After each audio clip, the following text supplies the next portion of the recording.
wasiirada maaliyadda madaxtooyada biyaha iyo khayraadka ayaa casho sharaf u sameeyay ardaydii ka qalin jabisay jaamacadda Timcadde ee gobolka Gabiley. casho sharaf tani oo ka dhacday hoolka markabka ay leedahay jaamacaddaasi ayaa waxa ka soo qayb galay maamulka iyo macallimiinta jaamacadda Timcadde, xildhibaanada aqalka wakiilada ugu jira gobolka Gabiley, hogaamiyaasha dhaqanka, mas'uuliyiinta nabadgelyada, wasiirka madaxtooyada Soomaaliland Xirsi Cali Xasan, wasiirka maaliyadda Cabdicasiis Maxamed Samaale, wasiirka biyaha iyo khayraadka Xuseen Axmed Cabdulle ayaa ardayda u jeediyay hadallo isku jira duco iyo dardaaran. haddaan hool ka dhisnay oo wasaaradda maaliyadda waa dhistay tiwalayn minister wasaaradda waxbarashada u tahay hool lamida ka weyn baanu ka dhisnay boorama jaamacadda boorama mid kaloo ka weyn baanu ka wadnaa balbala burcamid baanu ka wadnaa hargeysa librarygii weynaa ee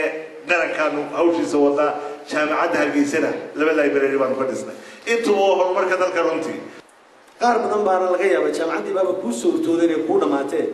qaar badan baanay u suurtoobin inay u dhammaato mutacallimiin baa tihiin waxaana caawatiin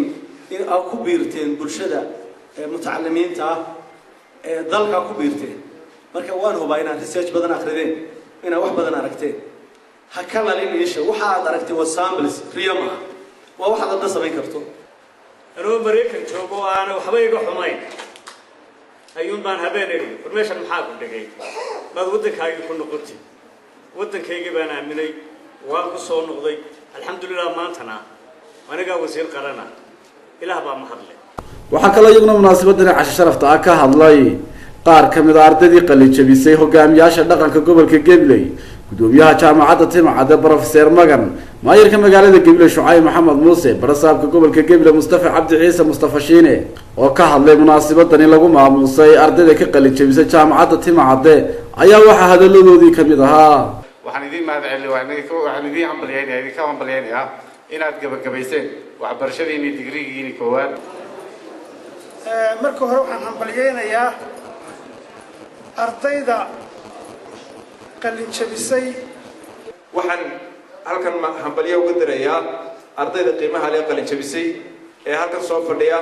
waxaan idin dardaarmaynaa sidii horeba loo sheegay inaad dadaashaan inaad halkan ku noolaato joogto iyo inaad yurub taagto arsaaqda ilaahay baa bixiya wax halkan kugu qoran unba halkaana yaala. waxaan lahaa dardaaran baan kulley oran lahaa ardayda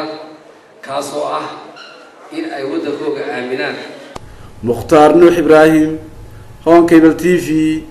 gobolka Gabiley.